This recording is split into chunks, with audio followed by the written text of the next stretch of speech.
why doesn't that cathedral interest me? When I look into a child's eyes, there's an unfeigned appreciation for what he or she sees.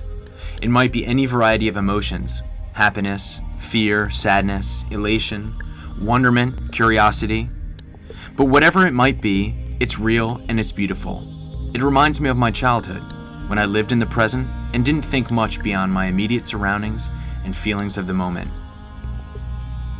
As I think back on my life, I noticed that this feeling of living in the moment started to fade at the same time that I went on my first major international adventure. I was 13 years old and moving with my family to Kenya.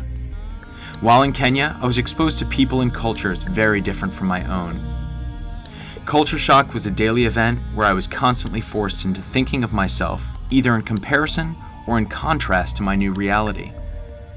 Difficult as it was at times, I came to not only appreciate the life of being a foreigner, but actively sought settings where I was different from the norm, where I would stand out, where my mere presence elicited conversation and inquiry.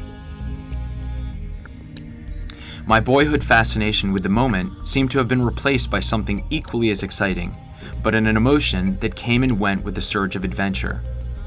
Through my travels, my worldview changed from the introspection of subjectivity to that of objectivity.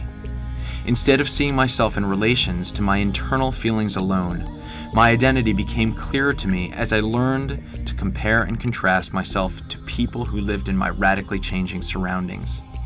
From 1989, when I left Kenya, until the last few years, I've lived an adventurous life, traveling, living, and working in Africa, Europe, South America, and Asia, seeking a life of culture shock, constantly challenging myself in search of the rush that comes with a new setting.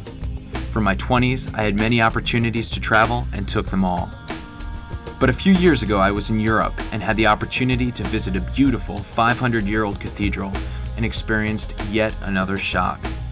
This time, I found myself reluctant to visit this exquisite building, in much the same way that a child will complain about going to a museum when he should really be appreciative.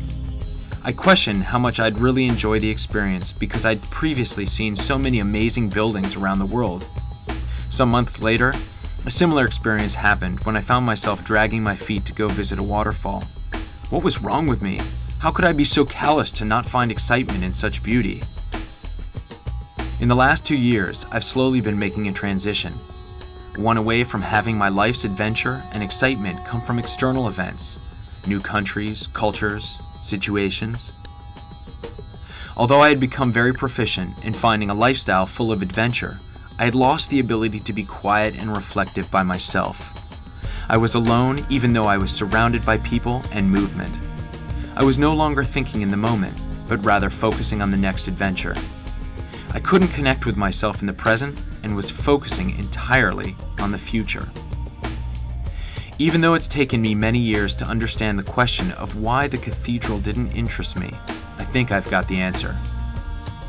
I'm now learning once again to retrain my eyes to be those of a boy, where even the simplest wonders of the world can be fascinating, whether that be an amazing old building, a waterfall, or the most seemingly mundane events of a wonderfully normal day, no matter where in the world that might be.